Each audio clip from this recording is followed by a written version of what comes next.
जय जगन्नाथ पे तुम मो यूट्यूब चैनल लिपो क्लासेस को स्वागत। आज वीडियो पे देखिए कृषि उद्योग संगठित आधार। तो पूर्व आम देखी पे पूर्व आम देखी ना कौन ना उद्योग संगठित आधार। तो श्रमिक मान जो स्वार्थ रक्षा था आम उद्योग संगठित आधार। तो पूर्व आम आलोचना कर देछे। तो आज आम जाने पे कौन ना कृषि उद्योग संगठित आधार। तो देख पे से प्रथम कौन कले ना राज्यर समस्त कृषि योग्य भूमि को एक निश्चित मापदंड अधीन फार्म बांटी देव। तो प्रथम कौन करें ना राज्यर जिते समस्त कृषि योग्य भूमि रही से गोटे मापदंड अधीन फार्म में बांटी देव। पुनः ग्रामर अलग अलग परिवार सहित मिसे भूमि अधिकारी को यह फर्म निम्नलिखित सर्तर दिज्व। तो तापर पुनः माने पुणी थे ग्रामर अलग अलग परिवार सहित मिसी से भूमि अधिकारी को यह फर्मटा दिज्व। फार्म सामूहिक भाव चाष हो। फार्म कार्य राजकीय नियम और आदर्श अनुसार परिचालित हो। फार्मर खर्च को परिशोध करने जहाँ उत्पादित धन बढ़ ता नियम अनुसार भूमि अधिकारी को बांटी दिज्व। तो फार्मर खर्च को परिशोध कर जहाँ बढ़ला ता नियम अनुसार भूमि अधिकारी को बांटी दिज्व। तार 2 नंबर कौन आसला ना भूमि ग्रामवासी को बिना कौन दाढ़ी बा सांप्रदायिक भेदभाव एपरी ढंग से दिज्व जे कई भूमिर मालिक हे ना कि कहीं ठिकादार नहीं चाष करेंगे ना कि मालिक ना कि ठिकादार से ना और कहीं दृष्टिहीन श्रमिक रे ना कि दृष्टिहीन श्रमिक ना कि मालिक ना कि ठिकादार से रे ना भूमि ग्रामवासी मैंने से माने कौन व्यवहार करेंगे। तर 3 नंबर पॉइंट आसला पे राज्य ही सामूहिक फार्म चाष करने पानी पशु उपजोग उपकरण खड़ी विहन आदि पुंज जोगाड़ करने को बाध्य हे। तो जो पुंजी बा पुंज खोजे पुंजी बा अर्थ ये सामूहिक फार्म चाष करने पानी पशु उपजोग उपकरण खड़ी विहन एथि सरकार किसी साहाय्य करेंगे। तो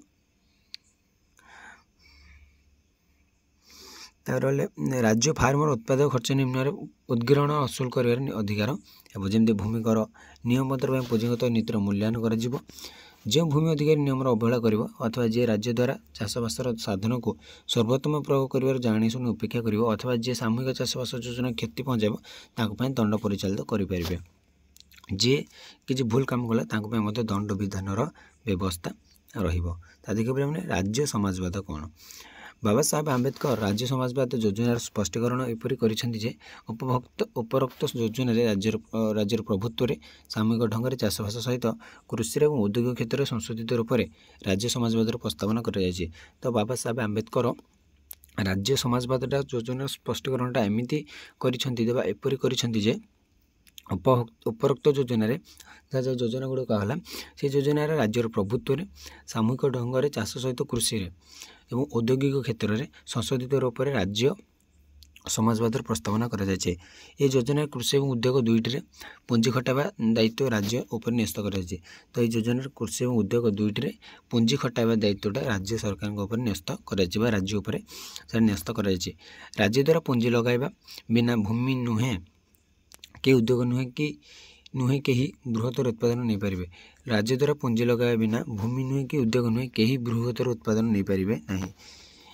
एथिरे बीमा राष्ट्रीयकरण प्रस्तावना 2टी उद्देश्य कर राष्ट्रीयकरण होता है बीमा कंपनी निजस्व बीमा कंपनी और एक निजस्व बीमा कंपनी तुलन में व्यक्तिगत धनर सुरक्षा ग्यारंटी अधिक दी था। तो से गोटे कंपनी होता है गोटे से निजस्व बीमा कंपनी ता तुलन में व्यक्तिगत धनर सुरक्षा ग्यारंटी अधीन दी था। राज्य बीमा कंपनी जे कौन सी परिस्थिति धन फेरस्त देवार उत्तराधिकार नहीं था। से जो राज्य फेरस्त कंपनीटा बीमा कंपनीटा से जेकोसी परिस्थिति धन फेरस्त कर कि निजस्वटा के सेमती ग्यारंटी देन आम देपर ना गोटे माने गोटे प्राइवेट कंपनी गवर्नमेंट को आम देपर। एथिरे व्यक्ति को कौन प्रकार भय रहे ना। राज्य पाखे बीमा कंपनी मान द्वारा एक निश्चित पुंजी आसी जाए जहाँ से निजर औद्योगिक कार्य लगे पार। तो राज्य पाखे कौन जो बीमा कंपनी गुड़ रहा द्वारा गोटे पुंजी आसी था जहाँ से निजर औद्योगिक कार्य लगे पार। अन्यथा राज्य खोला बजार पुंजी ने पड़ी था जार सुध हार बहुत उच्च होता है ना माने राज्य कौन अलग बजार से पुंजी आनी था जार अधिक टଙ୍କା खर्च होता है अधिक टଙ୍କା अंतः राज्य क्षति उठेबा पड़ी था। भारतर द्रुत औद्योगिकरण राज्य समाजवाद अत्यंत आवश्यक अटे। व्यक्तिगत क्षेत्र औद्योगिकरण करें ना जदि या द्वारा औद्योगिकरण संभव भी है तेज से विषमता उत्पन्न हो जहाँ यूरोपीय देश मान पुंजीपति वर्ग कारण उत्पन्न होता। जदि एथिरे किसी विषमता उत्पन्न है जहाँ जमती यूरोपीय देश मानक होती सृष्टि हो। ଭାରତୀୟ ମାନଙ୍କ ପାଇଁ ଏହା ଏକ ଚେତାବନୀ ହେବା ଉଚିତ ଯେ ଚକବନ୍ଦୀ ଏବଂ ମୋକାରା କାନୁନ ବ୍ୟର୍ଥ ପ୍ରମାଣିତ ହେଲା। ଏହାଦ୍ୱାରା କୃଷକ ସମୃଦ୍ଧି ଆସିପାରିବ ନାହିଁ। କ'ଣ ନା ଭାରତୀୟମାନଙ୍କ ପାଇଁ ସେ ଗୋଟେ ଚେତାବନୀ ହେବା ଉଚିତ ଯେ ଚକବନ୍ଦୀ ଏବଂ ମୋକାରା କାନୁନ ବ୍ୟର୍ଥ ପ୍ରମାଣିତ ହେଲା। ଏହାଦ୍ୱାରା କୃଷିର ସମୃଦ୍ଧି ଆସିପାରିବ ନାହିଁ। ଚକବନ୍ଦୀ ଏବଂ ମୋଜାରା କାନୁନ କୋଟି କୋଟି ଅସ୍ପୃଶ୍ୟ ପାଇଁ ସହାୟକ ସିଦ୍ଧ ହୋଇପାରିଲା ନାହିଁ। ତ ସେ ଯେଉଁ ଚକବନ୍ଦୀଟା ମାନେ ସିଦ୍ଧ ହୋଇପାରିଲା ନାହିଁ ଯେଉଁମାନେ କି ଭୂମିହୀନ ଅଟନ୍ତି। ତ ଭୂମିହୀନମାନଙ୍କ ପାଇଁ ଏଇଟା କିଛି ସେତେ ସିଦ୍ଧ ହୋଇପାରିଲାନି ବା କାମରେ ଆସିଲା ନାହିଁ। କେବଳ ସାମୂହିକ ଫାର୍ମିଂ ହିଁ ଯାହାର ପ୍ରସ୍ତାବନ ଯୋଜନାରେ କରାଯାଇଥିଲା ସେମାନଙ୍କୁ ସହାୟତା କରିପାରେ। ଏଥି ସମ୍ବନ୍ଧିତ ହିତରୁ ବଞ୍ଚିତ କରାଯାଇ ନାହିଁ। ଏଥିରେ ସମ୍ବନ୍ଧିତ ହିତରୁ କାହାକୁ ମଧ୍ୟ ବଞ୍ଚିତ କରାଯାଏ ନାହିଁ। ଏଥିପାଇଁ ଏହି ପ୍ରସ୍ତାବନା ଉପରେ କୌଣସି ପ୍ରକାର ଆପତ୍ତି ନ ହେବା ଉଚିତ। ତ ଏଥିରେ ସମ୍ବନ୍ଧିତ ମାନେ କ'ଣ ଏଥିପାଇଁ ଯେଉଁ ପ୍ରସ୍ତାବନା ଉପରେ କୌଣସି ପ୍ରକାଶ ଆପତ୍ତି ନ ହେବା ଉଚିତ। ଏହି ଯୋଜନାରେ ଦୁଇଟି ବିଶେଷତା ରହିଛି। ତ ଏହି ଯୋଜନାରେ ପିଲାମାନେ ଯେଉଁ ରାଷ୍ଟ୍ର ସମାଜ ଦୁଇଟି ତାର କ'ଣ ରହିଛି ନା ବିଶେଷତା ରହିଛି। କ'ଣ ନା ପ୍ରଥମେ ଏହା ଆର୍ଥିକ ଜୀବନର ମହତ୍ତ୍ୱପୂର୍ଣ୍ଣ କ୍ଷେତ୍ରରେ ରାଜ୍ୟ ସମାଜବାଦର ପ୍ରସ୍ତାବନା କରେ। ତ ଏ ଯେଉଁ ପ୍ରଥମେ କ'ଣ ନା ଏ ଆର୍ଥିକ ଜୀବନର ମହତ୍ତ୍ୱପୂର୍ଣ୍ଣ କ୍ଷେତ୍ରରେ ରାଜ୍ୟ ସମାଜବାଦର ପ୍ରସ୍ତାବନା କରେ। ଦ୍ୱିତୀୟରେ ଏଥିରେ ରାଜ୍ୟ ସମାଜର ସ୍ଥାପନା ବିଧାନମଣ୍ଡଳର ଇଚ୍ଛା ଉପରେ ଛାଡ଼ି ଦିଆଯାଏ ନାହିଁ। ତ ଦ୍ୱିତୀୟରେ କ'ଣ ନା ଏଥିରେ ଯେଉଁ ରାଜ୍ୟ ସମାଜର ସ୍ଥାପନାଟା ରହିଛି ସେଇଟା ବିଧାନମଣ୍ଡଳର ଇଚ୍ଛା ଉପରେ ଛାଡ଼ି ଦିଆଯାଏ ନାହିଁ। ଏଥିରେ ରାଜ୍ୟ ସମାଜର ସ୍ଥାପନା ସମ୍ବିଧାନ କାନୁନ ଦ୍ୱାରା କରାଯାଇଛି। ଏହି ପ୍ରକାର ଏଥିରେ ବିଧାନମଣ୍ଡଳ ଏବଂ କାର୍ଯ୍ୟପାଳିକା ପରିବର୍ତ୍ତନ କରିପାରନ୍ତି ନାହିଁ। ସେମାନେ ମନେ ଅଛି କିଛି ପରିବର୍ତ୍ତନ କରିପାରନ୍ତି ନାହିଁ। ତ ତାପରେ ଦେଖିବା ପିଲାମାନେ ରାଜନୈତିକ ଜନତନ୍ତ୍ର ନିମ୍ନଲିଖିତ ଚାରୋଟି କଥା ଉପରେ ଆଧାରିତ ଅଟେ। ତ ରାଜନୈତିକ ଜନତନ୍ତ୍ରଟା ଚାରୋଟି କଥା ଉପରେ ଆଧାରିତ ଅଟେ। ଏଇଟା ପିଲାମାନେ ବହୁତ ଇମ୍ପୋର୍ଟାଣ୍ଟ। ତ ପ୍ରଥମ କ'ଣ ନା ବ୍ୟକ୍ତି ସ୍ୱୟଂ ଏବଂ ଏହା ସାଧ୍ୟ ଅଟେ। ବ୍ୟକ୍ତିର କେତେକ ଅପୃଥକ ଅଧିକାର ଅଛି ଯାହାର ସୁରକ୍ଷା ରାଜ୍ୟ କରିବା ଉଚିତ। ତ ବ୍ୟକ୍ତିର କେତେଟା ଅପୃଥକ ଆମର ଅଧିକାର ରହିଛି ପିଲାମାନେ ଯେଉଁଟାକି କ'ଣ ଯାହାର ସୁରକ୍ଷାଟା ରାଜ୍ୟ କରିବା ଉଚିତ। କୌଣସି ବ୍ୟକ୍ତିକୁ ଅବସର ବା ସୁବିଧା ପ୍ରଦାନ କରିବା ପାଇଁ ଅଧିକାରରୁ ବଞ୍ଚିତ କରାଯିବ ନାହିଁ। ତାର 4 ନମ୍ବର ଆସିଲା ମାନେ ରାଜ୍ୟ ଅନାଧିକୃତ ବ୍ୟକ୍ତିକୁ ଅନ୍ୟ ବ୍ୟକ୍ତିମାନଙ୍କ ଯୋଗେ ଶାସନ କରିବା ପାଇଁ କୌଣସି ଅଧିକାର ଦେବେ ନାହିଁ। ତ ରାଜ୍ୟ ଅଧ୍ୟୟନକୃତ ବ୍ୟକ୍ତିଙ୍କୁ ଅନ୍ୟ ବ୍ୟକ୍ତିମାନଙ୍କ ଯୋଗେ ଶାସନ କରିବାକୁ ଅଧିକାର ଦିଆଯିବ ନାହିଁ। ତ ଏଭଳି ଥିଲା ପିଲାମାନେ। ତାପରେ ଦେଖିବା ସ୍ୱାଧୀନ ଶ୍ରମିକ ଦଳ ଗଠନ। ଭାରତ ସରକାରଙ୍କ 1935 ଆଇନ ଅନୁଯାୟୀ 1970 ସାଧାରଣ ନିର୍ବାଚନ ହେବା ପାଇଁ ସ୍ଥିର ହେଲା। ତ 1935 ଆଇନ ଅନୁଯାୟୀ 1937 ମସିହାରେ ଗୋଟେ ସାଧାରଣ ନିର୍ବାଚନ ହେବା ପାଇଁ ସ୍ଥିର ହେଲା। ଭାରତୀୟ ଜାତୀୟ କଂଗ୍ରେସ ସବୁଠାରୁ ବଡ଼ ପାର୍ଟି ଭାବରେ ବିଭିନ୍ନ ରାଜ୍ୟରେ ଏହାର ସଭ୍ୟ ଥିଲେ। ତ 1935 ଯେତେବେଳେ ଆମେ ଇଂରେଜମାନଙ୍କର ଅଧୀନରେ ଥିଲେ ସେତେବେଳେ ଏହାର ବହୁତ ବଡ଼ ପାର୍ଟି ମାନେ ବିଭିନ୍ନ ରାଜ୍ୟରେ ଏହାର ସଭ୍ୟ ଥିଲେ। ଏହା ବ୍ୟତୀତ ଉଦାରବାଦୀ ଓ ମୁସଲିମ ଲିଗ ଦଳ ଥିବାବେଳେ ଦଳିତମାନଙ୍କର କୌଣସି ରାଜନୈତିକ ଦଳ ନଥିଲା। ତ ଦଳିତ ଲୋକମାନଙ୍କର ସେମିତି କିଛି ରାଜନୈତିକ ଦଳ ନଥିଲା। ଏପରି ଘଡ଼ିସନ୍ଧି ମୁହୂର୍ତ୍ତରେ ଆମ୍ବେଦକର ନେତୃତ୍ୱରେ 1936 ମସିହା ଅଗଷ୍ଟ ମାସରେ ଭାରତୀୟ ଶ୍ରମିକ ଦଳ ଗଠନ କଲେ। ତ ଏହି ସମୟରେ ସେ କ'ଣ କଲେ ନା ଭାରତୀୟ ଶ୍ରମିକ ଦଳ ଗଠନ କଲେ କିଏ? ବାବା ସାହେବ ଆମ୍ବେଦକର। ପୁରୁଣା ବମ୍ବେ ପ୍ରେସିଡେନ୍ସିରେ 15ଟି ଆସନରେ ଏହି ଦଳ ନିର୍ବାଚନ ଲଢ଼ିଲା ଏବଂ 13ଟି ଆସନ ଅଧିକାର କଲା। ତ 15ଟି ଆସନରେ ନିର୍ବାଚନ ଲଢ଼ିଲା ଏବଂ 13ଟି ଆସନ ସେ ଅଧିକାର କଲା। ସାଧାରଣ ଆସନର 2ଟି ଆସନରେ ନିର୍ବାଚନରେ ଜିତିଲେ। ବମ୍ବେ ଆସନରୁ ଆମ୍ବେଦକର ପ୍ରତିଦ୍ୱନ୍ଦ୍ୱିତା କରି କଂଗ୍ରେସ ପ୍ରାର୍ଥୀ ପି ବାଲୁଙ୍କୁ ହରାଇ ନିର୍ବାଚିତ ହେଲେ। ପ୍ରଥମେ ଆମ୍ବେଦକର କେବଳ ଦଳିତମାନଙ୍କୁ ନେଇ ଦଳ ଗଠନ କରିବାକୁ ଚାହିଁଥିଲେ ମାତ୍ର ସମୟକୁ ଚାହିଁ ଅନ୍ୟାନ୍ୟ ଶ୍ରେଣୀ ସହିତ ମିଶି ଦଳ ଗଠନ କରିବାକୁ ସ୍ଥିର କଲେ।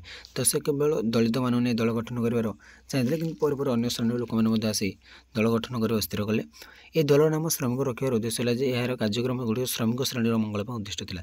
ତ ଏହି ଦଳର କାର୍ଯ୍ୟକ୍ରମ ଗୁଡ଼ିକ କେବଳ ଶ୍ରମିକମାନଙ୍କ ପାଇଁ ଉଦ୍ଦିଷ୍ଟ ଥିଲା। ପ୍ରାୟ କହିବାକୁ ଗଲେ ଶ୍ରମିକ ଶବ୍ଦ ବ୍ୟବହାର କରିବାକୁ ମୂଳ ଉଦ୍ଦେଶ୍ୟ ହେଲା ଶ୍ରମିକ ସହିତ ଦଳିତ ଶ୍ରେଣୀ ମଧ୍ୟରେ ଅନ୍ତର୍ଭୁକ୍ତ ଶ୍ରମିକ ଶ୍ରେଣୀ ଏବଂ ଦଳିତ ଶ୍ରେଣୀ। ତ ସେଥିପାଇଁ ସେଠାରେ ଶ୍ରମିକ ଦଳର ନାମକରଣ କରାଗଲା। 1931 ମସିହାରେ କରାଚିଠାରେ କଂଗ୍ରେସ ଅଧିବେଶନରେ ମୌଳିକ ଅଧିକାର ସମ୍ପର୍କରେ ଯେଉଁ ପ୍ରସ୍ତାବ ଗ୍ରହଣ କରାଯାଇଥିଲା ଆମ୍ବେଦକର ସେହି ପ୍ରସ୍ତାବର ନୀତି ନିୟମକୁ ବିଶ୍ଳେଷଣ କରି ନିଜର କାର୍ଯ୍ୟକ୍ରମ ସ୍ଥିର କରିଥିଲେ। ତ 1931 ମସିହାରେ ଯେଉଁ କରାଚିଠାରେ କଂଗ୍ରେସ ଅଧିବେଶନ ବସିଥିଲା ସେଥିରେ କ'ଣ ସେହି ପ୍ରସ୍ତାବର ନୀତି ନିୟମକୁ ବିଶ୍ଳେଷଣ କରି ଆମ୍ବେଦକର ନିଜର କାର୍ଯ୍ୟକ୍ରମଗୁଡ଼ିକୁ ସ୍ଥିର କରିଥିଲେ। ଏଥିରେ ସାମ୍ୟବାଦର ସୁଗନ୍ଧ ଥିଲା ଏବଂ ଲକ୍ଷ୍ୟ ଥିଲା ଶ୍ରମିକ ଶ୍ରେଣୀର ମଙ୍ଗଳ କାମନା କରିବା। ତ ସେହି ପ୍ରସ୍ତାବରେ କ'ଣ ଥିଲା ନା ସାମ୍ୟବାଦର ସୁଗନ୍ଧ ଏବଂ ଲକ୍ଷ୍ୟ ଥିଲା କି ତାଙ୍କର ଶ୍ରମିକ ଶ୍ରେଣୀର ମଙ୍ଗଳ କାମନା କରିବା। ଏହି କାର୍ଯ୍ୟକ୍ରମ ନିର୍ଦ୍ଧାରଣ କରିବାର କାରଣ ହେଉଛି ଆମ୍ବେଦକର ବ୍ରିଟିଶ ସଂସଦୀୟ ଗଣତନ୍ତ୍ରରେ ବିଶ୍ୱାସ କରୁଥିଲେ ଓ ତାଙ୍କ ଦଳ ଦଳିତ ଶ୍ରେଣୀଠାରୁ ଅଧିକ କିଛି ହେବ ବୋଲି ସେ ଭାବୁଥିଲେ। ଏହି ସମୟରେ ସ୍ୱାଧୀନତା ଶ୍ରମିକ ଦଳ ବିରୋଧୀ ଦଳରେ ବସିଲେ। ବମ୍ବେ ପରିଷଦରେ ଆମ୍ବେଦକରଙ୍କ ଭାଷଣ ଅତ୍ୟନ୍ତ ଚିନ୍ତାଶୀଳ ଓ ଉଦ୍ଦୀପକ ଥିଲା। ଏହା ଲୋକମାନଙ୍କର ପଥ ପ୍ରଦର୍ଶକ ହୋଇପାରିଥିଲା କିନ୍ତୁ ଏହି ସୁବର୍ଣ୍ଣ ହିନ୍ଦୁମାନଙ୍କ ମଧ୍ୟରେ ମୂଳଭିତ୍ତି ସ୍ଥାପନ କରିବାକୁ ସକ୍ଷମ ହୋଇପାରି ନଥିଲା। ତ ଏଇଟା କିନ୍ତୁ ସୁବର୍ଣ୍ଣ ହିନ୍ଦୁମାନଙ୍କ ମଧ୍ୟରେ ଏଇଟା ଗୋଟେ ମୂଳଭିତ୍ତି ସ୍ଥାପନ କରିବାକୁ ସକ୍ଷମ ହୋଇପାରିଲା ନାହିଁ କିନ୍ତୁ ବହୁତ ଭଲ ଥିଲା। ଆମ୍ବେଦକର ବ୍ରାହ୍ମଣତ୍ୱବାଦ ବିରୋଧରେ ସଂଗ୍ରାମ କରୁଥିଲେ। ତେଣୁ ସେ ଦଳିତ ଶ୍ରମିକମାନଙ୍କୁ ଶ୍ରମିକ ଆନ୍ଦୋଳନ ମଧ୍ୟରେ ପ୍ରତ୍ୟେକ ଭାବରେ ଏକତ୍ରିତ କରିବାକୁ ସେ ଚାହୁଁଥିଲେ। ସେ କ'ଣ ନା ପିଲାମାନେ ଦଳିତମାନଙ୍କୁ ସେ ଏକତ୍ରିତ କରିବାକୁ ଚାହୁଁଥିଲେ ପ୍ରତ୍ୟେକ ଭାବରେ। से विधिवत भाव एक राजनीतिक दल गठन करने इच्छा करूँ से राजनीतिक दल गठन करने चाहूले से एकाठी करने से चाहूले 1938 मसीह बॉम्बे विधान परिषद दि इंडस्ट्रियल रिलेशन बिल उपस्थापन करागला। एथिरे व्यवस्था थिला जे शिल्प संपर्क विवाद मध्यस्थ जरिया मिलामिशा कर आपस समाधान करवा।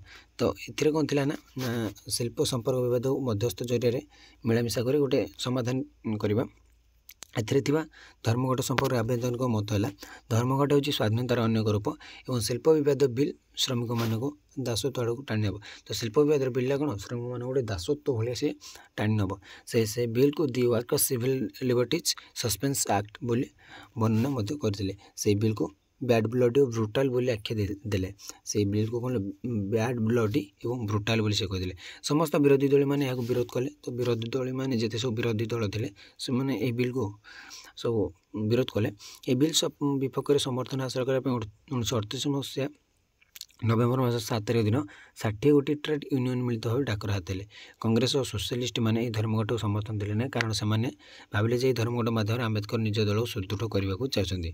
कम्युनिस्ट दल धर्मघटन सामिल होते कम्युनिस्ट दल किंतु सामिल होते किंतु आमर कांग्रेस और सोशलिस्ट मैंने धर्मघट समर्थन देने से भाविले आंबेडकर निज दल को सुदृढ़ करने को चाहते से देले ना। 1939 मसीह सेप्टेम्बर 1 तारिख ठार द्वितीय विश्वयुद्ध आरंभ है। भारत सरकार भारत को युद्धकारी राष्ट्र भाव घोषणा कले। भारतीय नेता मैंने विभिन्न भाव देखा लगे। आंबेडकर मत को भोषण कर कहले जे भारत ब्रिटिश कमनवेल्थ राष्ट्र मान मध्य रहा आवश्यक एक समान स्कंद भागीदार भाव रहा चेष्टा करवा उचित। तो आमर कौन कहले ना से कहले भारत ब्रिटिश कमनवेल्थ राष्ट्र मान मध्य रहा आवश्यक एक समान स्कंद भागीदार भाव रहा चेष्टा करवा उचित। से ब्रिटिश सरकार गोलटेबल बैठक में राजीनामा संपर्क में मन पकई दी कहते भारतर सुरक्षा भारतर दायित्व होगा उचित। तो भारतर सुरक्षाटा भारतर दायित्व होगा उचित। सेप्टेम्बर 14 तारिख दिन कांग्रेस नेतृवर्ग भारत संपर्क में ब्रिटिश आभिमुख्य परिष्कार कर कहवाक आह्वान कले कारण से विचार करते जदि युद्ध एशिया और आफ्रिकार राष्ट्र समूह उपनिवेश शासन को काम रखा आग्रही ताले प्राचीन साम्राज्यवाद शक्ति और उपनिवेश गुड़िक निजर भाग दाबी कर फाशीवादी नूतन साम्राज्यवाद मध्य तेरे भारतर युद्ध सहित कौन संपर्क ना। तो से मैंने विभिन्न प्रकार सब देखले जे कौन ना भारतर युद्ध सहित किसी संपर्क ना कि जदि मित्रपक्ष फाशीवाद विरुद्ध में युद्ध कर आंतरिक सदिच्छा चाहे विश्वर गणतंत्र सुरक्षा तेज भारत तार साध्य मत समर्थन प्रदान कर। किंतु जदि मित्र सपक्ष पदे फाशीवाद विरुद्ध युद्ध कर आंतरिक सदिच्छा चाहे यदि आंतरिक इच्छा अच्छी तेज भारत तार मध्य समर्थन प्रदान कर। एथिपाई अवश्य मित्रपक्ष जहाँ प्रचार कर वास्तव प्रमाण कर देवाक पड़ो। विशेष भाव बिलात ही मुहूर्त भारत को तार साम्राज्यवादी उपनिवेश शासन मुक्ति दे एवं स्वायत्त शासन प्रवर्तन निमंते जुक्तियुक्त अनुपात भारतीय मान हाथ में शासन क्षमता प्रदान कर व्यवस्था करूँ। किंतु ब्रिटिश सरकार या प्रति किसी सुविचार कले ब्रिटिश सरकार एप्रति किसी ध्यान देले ना से कौन आमको यूज कले माने से वर्ल्ड वार रे हाँ भारतर युद्धकालीन अवस्था सृष्टि है। 1935 भारत आईन केंद्रीय शासन संक्रांति अंश कार्यकारी नोबार संविधान दृष्टि यही व्यापार में बड़लाट सिद्धांत को आईन सम्मत और वैध होता किंतु यह आदौ भारतीय गणचेतना को स्पर्श कर पारि नथिला। केंद्रीय विधान परिषद थिला प्रदेश मान लोक प्रतिनिधिमूलक सरकार थिला। देश सुगठित और स्वीकृत राजनैतिक दल मान सब थिला। तो से कौन ना जो 1935 मसीह भारत आईन केंद्रीय शासन संक्रांति अंश कार्यकारी हो न संविधान दृष्टि व्यापार बड़लाट सिद्धांत आईन सम्मत वैध हो जाता किंतु यह आदौ भारतीय गणचेतना स्पर्श कर पारि नथिला। केंद्रीय विधान परिषद थिला किंतु प्रदेश मान लोक प्रतिनिधिमूलक सरकार थिला। देश में सुगठित और स्वीकृत राजनैतिक दल मान थिला किंतु सरकार कार परामर्श कर नथिले। तापर 1929 मसीहा सेप्टेम्बर 1939 मसीहा सरी 1939 मसीहा सेप्टेम्बर 14 कांग्रेस विभिन्न प्रादेशिक आसलेमी मानक एक युद्धकालीन प्रस्ताव उपस्थापित कले। से घोषणा कहगला से घोषणा कल जदि युद्धर लक्ष्य स्थितिवस्थार प्रतिरक्षा अर्थात साम्राज्यवाद दखल सत्वे उपनिवेश स्वार्थ और स्वाच्छंद्य रक्षा तेज भारत यह सहित किसी संबंध रहा भारत एप्रति किसी संबंध रखना बोली कहले। जदि यार साध्य हुए गणतंत्र भितर विश्वर विन्यास कर तेज भारत ए प्रबल भाव अग्रणित हम कि जब साध्य हुए ताले भारत ए निश्चिंत भाव जोगदेव। भूल भाव थी पे इम्पोर्टां ना। तो परवर्ती क्लास देखिए सामाजिक बीमा। आज क्लास टी रखुच्छी रोचे जय जगन्नाथ।